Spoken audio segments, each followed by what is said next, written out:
इसे कामदा एकादशी भी कहा जाता है।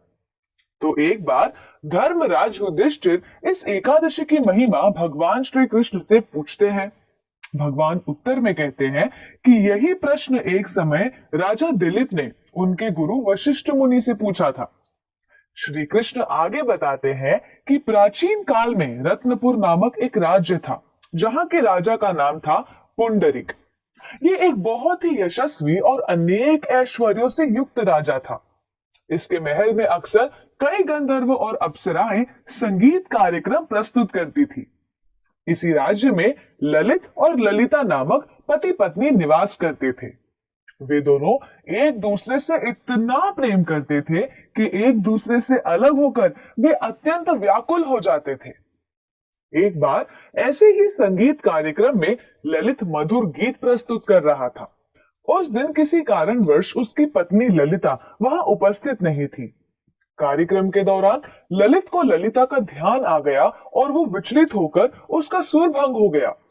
एक बहुत ही जहरीला नाग ललित के संगीत को ध्यान पूर्वक सुन रहा था और उसने राजा पुंडरीक को जाकर बता दिया कि ललित ने अपनी पत्नी का स्मरण करते हुए आपका उपहास किया है, आपकी सभा में आपका अपमान किया है।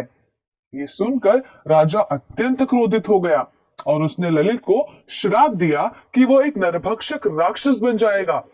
उसी क्षण ललित एक विशाल महाराक्षस में परिवर्तित हो गया। उसके अत्यंत भयंकर मुख से अग्नि निकल रही थी। एक राक्षस के शरीर में वो बहुत सी पीड़ा और यातना भुगत रहा था और ऐसी स्थिति में सबसे भागकर एक वन में जाकर रहने लगा।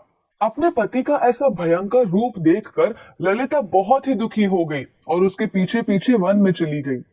वो दिन रात अपने पति के उद्धार के लिए समाधान खोजती रहती। एक बार अकस्मात वो श्रृंगी ऋषि के आश्रम में जाकर पहुंची। उन्हें प्रणाम करके वो उनसे विवशता पूर्वक प्रार्थना करने लगी कि वे उसके पति की ऐसी दयाहीन हालत का समाधान बताएं। श्रृंगी ऋषि ने ललिता को चैत्र शुक्ल एकादशी यानी कामदा एकादशी के व्रत का पालन कर उसके फल को अपने पति को समर्पित करने की सलाह दी, जिससे उसके पति को राक्षस योनि से शीघ्र ही मुक्ति मिलेगी। मुनि की सलाह अनुसार ललिता ने उस एकादशी का व्रत किया और उसके फल को अपने पति को समर्पित कर दिया और उसी क्षण ललित को अपने राक्षस शरीर से मुक्ति मिल गई और राजा का श्राप भी शांत हो गया। ललित को अपना पुराना शरीर प्राप्त हो गया। आखिरकार ललित और ललिता सुंदर वस्त्र और आभूषणों से अलंकृत होकर स्वर्गलोक चले गए। वशिष्ठ मुनि राजा दिलीप से कहने लगे कि हे राजन, इस व्रत को विधि पूर्वक करने से सभी पाप नष्ट हो जाते हैं। ये जो एकादशी है ये परम पवित्र करने वाली है और सबसे उत्तम लाभ प्रदान करने वाली है। इस व्रत कथा का ध्यान पूर्वक श्रवण करने से वाजपेयी यज्ञ का फल प्राप्त होता है।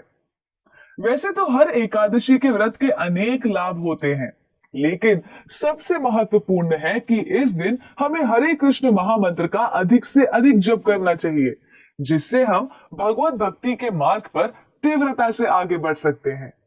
एक बार पुनः आप सभी को कामदा एकादशी की हार्दिक शुभकामनाएं। धन्यवाद। हरे कृष्णा।